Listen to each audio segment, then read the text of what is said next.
Good afternoon and welcome to Co-Work Radio here on KZSB 1290 AM. I'm Catherine Raymock. And I'm Jane Walker-Wood. And we're a show all about the modern entrepreneur. Each week we interview two company founders, and we have two fantastic interviews to introduce you to. But first of all, we are going to thank our major sponsor, Impact Hub Santa Barbara. Right now there is a special promotion, so if you mention Co-Work Radio, you will receive 10% off 6-month membership. We have two Cornell grads with us here today. Balance Bar creator Dick Lamb is in the studio, and Dick is also a windsurfing champion, a former Olympic judge, and co-founder of the NutraSweet brand, and he is now an independent business consultant. And we're also pleased to have Dr. Umesh Mishra in, Chief Technology Officer and co-founder of global semiconductor company called Transphorm. But first, before we get to our interviews, news that every modern entrepreneur should know. Amazon was responsible for 4% of retail sales last year and 44% of online. But some good news is holiday sales were up almost 5%. You just can't compete with Amazon right now. All right, it wouldn't be right if we didn't talk about the January 1st deadline and people making money off of marijuana. And I don't know if you saw this, but former heavyweight champ Mike Tyson is becoming a California marijuana entrepreneur. He has broken ground on a plot for a cannabis resort, and it is in California City, which is a remote Mojave Desert. It's about 110 miles north of L.A. Even the mayor is on board, and the mayor coming out in a video thanking Tyson for his commitment to the community, saying that the industry is going to provide medical marijuana for people in need, revenue, jobs, and income for residents. So a new cannabis resort opening in California City. Yeah. Okay, fabulous. Well, the ETF, one of the cannabis ETFs is up something like 20% this week. So maybe it'll be a good thing for the economy. Retailers are apparently understaffing stores, and it's causing a loss of sales and decrease in foot traffic. That's according to a new study by MIT. So if you go into a store, are you the type of person that wants somebody to be helping you right away? Or I'm not the type. You're not. No, so. I like to look around. But apparently most people want to see a lot of staff there and a lot of other people shopping, and that makes them want to shop more. Well, you can see why, because, the retail places are having such difficulty. So, all right, we talked about a hackathon a couple of times ago, and I thought this was very interesting. Of course, Facebook has been dealing with fake news and how to distinguish if something is fake news or not. All right, it took 36 hours for 4 Princeton University college students to crack that. So they came up with something called FIB, Stop Living a Lie, at a hackathon, and it's basically a Chrome browser so that it distinguishes if something is fake news, it labels it, and then actually will let people link to something that will tell you more about the truth of the story. So the solution was that easy? The solution, for Princeton students at a hackathon. Well, I think Facebook probably has quite a few Princeton students right there. Now, on a local level, our sponsor, Impact Hub Santa Barbara, has been nominated for a Regional Business Award by the Santa Barbara Chamber of Commerce. So congratulations to them from Co-Work Radio. Yeah, that is terrific news. We talked a little bit about Bitcoin, and I know that, and actually, you know what? I'm curious to ask our UCSB professor today what he thinks about it. But check this out and try to follow along now, because at first it got me. There is some speculation that Bitcoin and its popularity might be having an environmental impact on energy and power. And this is why, because the way that people actually get to Bitcoin, it's a process it's called mining. I don't know if you've ever seen it, but essentially their computer is on all the time. It's running algorithms. And so this tremendous amount of energy at computers and server farms all over the world, giving rise to the fact about the amount of fossil fuel dependent electricity used to power the computers. Oh, that's amazing. That's amazing. Santa Barbara, 70% of Santa Barbara hospitality and businesses suffered significant cancellations in December due to the Thomas fire. So in response, Visit Santa Barbara has launched a visual social media campaign. You should really check it out. And it shows potential tourists and businesses that Santa Barbara, our oceans, mountains, and towns are as stunning as ever. And we are very much open for business. So come see us. Oh, that's a good idea. Have you gone into the Hotel California yet? I walked in the other day. Was it a little? No, it was fine. I just wondered if you'd seen it yet. Oh, yeah, I was there. Yeah, they have a great breakfast there and a great takeout, too. That's right. All right. Did anybody notice their Apple iPhones, if you didn't have a new one like Jane, slowed down? Well, it was Jane's fault. And everybody I did see. I bought read that. Yeah. The Apple 10. So Apple has actually come out and apologized for slowing down the older iPhones. It says it was necessary to avoid unexpected shutdowns from battery fatigue. A lot of people are saying, not so sure about that. If that was the case, why didn't you tell us before you'd made that kind of move? They didn't. It took people probing and asking. So they have on their website, we apologize. We never, this is a quote, would never do anything intentionally to shorten the life of any Apple product. A lot of people thought they were doing it so that people would want to then upgrade. My, how scary that they could just go in your phones. You know, I'm always hitting that button that says allow or block. I'm like, what the heck, allow? I don't have anything. Yeah. All right. Also, they have cut the price of the battery replacement from $50 to $29. So that's really very good. That's really going to help things out. All right. You are listening to Co-Work Radio, and after the break, UCSB professor, prolific business author John Greathouse is going to be here to answer your social media questions.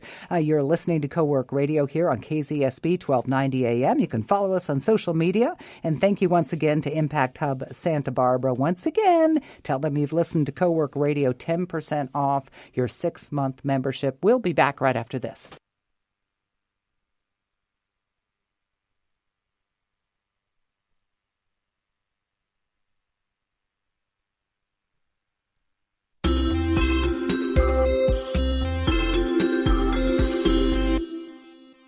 Hi, I'm Dan Farrick, Managing Director of the Impact Hub Santa Barbara.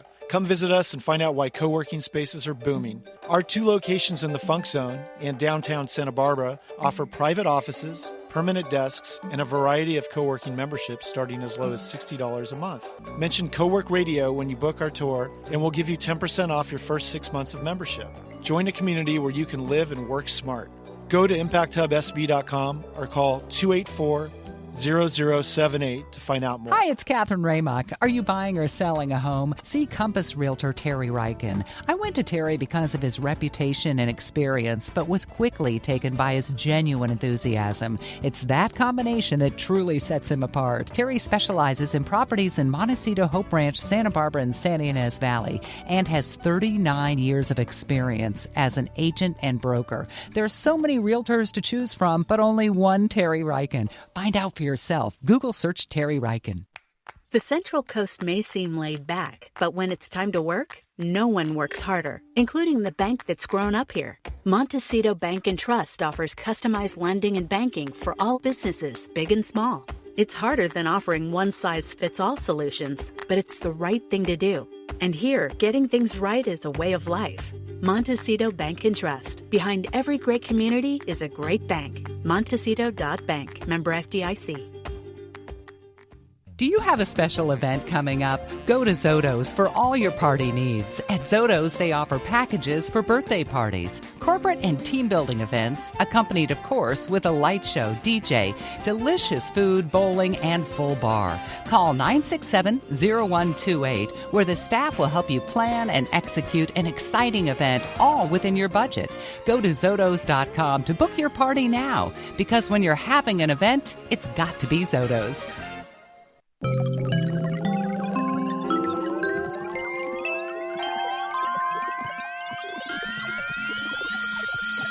Welcome back to Co-Work Radio. I'm Catherine Raymock. And I'm Jane Walker-Wood. And we are here with venture capitalist, UCSB professor, prolific business author, John Greathouse, who joins us every week to answer your questions. And you can send those in to askjohn@coworkradio.com. How's it going, John? Hi, John. How are you? Awesome. Good. Hey, our question this week comes from Jaime. But you know what? I'm actually very interested in this, too.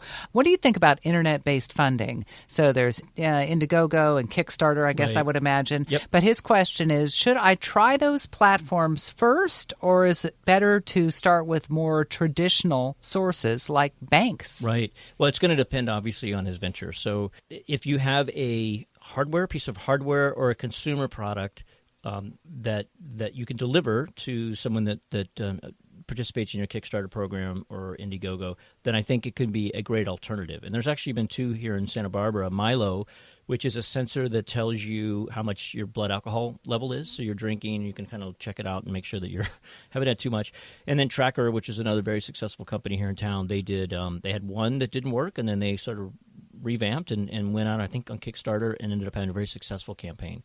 But that's not going to work for everyone. So if you're writing a book or you want to get it published, or if you're making a film or an album or something that a consumer can then have after it's completed, then that's a great alternative. If you have a company that the business model is proven, so think about a restaurant or something where nobody's going to question, will that work?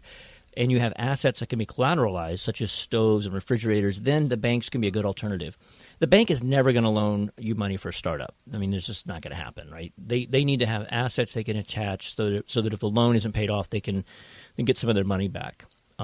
So it just really depends on what Jaime's trying to do, what his venture is. But I want to talk, if we have a second, talk a little bit about what makes a good Kickstarter campaign or what makes a good Indiegogo campaign. Love to hear. So there was a guy about 2 years ago who on right before the 4th of July put out on Kickstarter that he was raising money to make potato salad. Ended up getting like $75,000. I remember No this. way. It was a national campaign, right? Well, it went national. And what did he do? I It can't went remember. viral. Yeah. So, well, he was going to make potato salad. Yeah. And he literally says, I just, I need some money to make potato salad. 4th of July's coming up, and it's going to be awesome this weekend. And so, Did he post fun. his recipe? Or? He posted a photo. No, it was photo. no. But here's what I took away from it. So, and not all of these are going to be applicable to every Kickstarter campaign, but the timing was perfect. He posted it the weekend before everyone's thinking about potato salad, right? It was funny. It was humorous. It was lighthearted.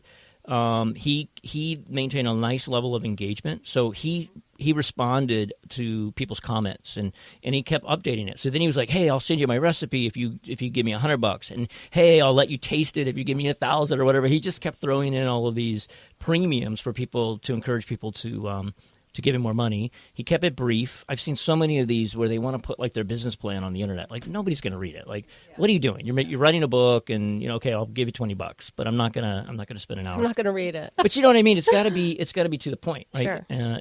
His campaign was very simple. I'm going to make potato salad. Like, obvious and easy. And then lastly, he did use some photos. He used some nice photos, stock photos of potato salad. So I've only invested in one Kickstarter campaign, and that was Kenny Loggins. Sure. And his last album he produced, he did it, which I thought was interesting because so hard to get on a label now, right? Sure. And he offered all these different levels, and you could come in, and at the little level, you could get the album signed and a T-shirt, and then you had some kind of input on what the design was going to be. But at the higher level, you actually had a chance to go and sing on the recording. Oh, wonderful. And so, right? that might have been bad for him if I had done that. I have a feeling he had a whole lot of singers, so they would have drowned you out. But it was a brilliant idea, Yeah, right. and he made it. He had So- the engagement. Yeah. With Jaime's questions, I guess it really does depend on what kind of business. But Right. it sounds like you are sort of an advocate of those platforms. Absolutely. It can work. And I would look at,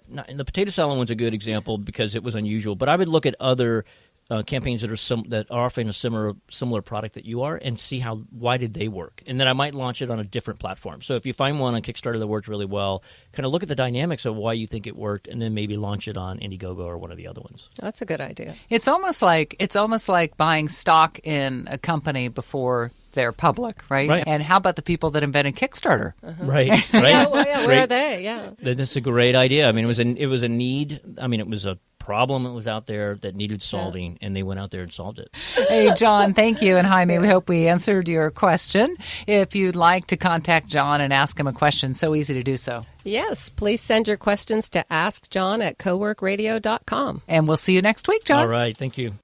Thank you, John. And after the break, Balance Bar co-founder, windsurfing champ Dick Lamb will be here. You are listening to Cowork Radio. Follow us on social media. Download episodes on iTunes, iHearts, or coworkradio.com. We will be right back.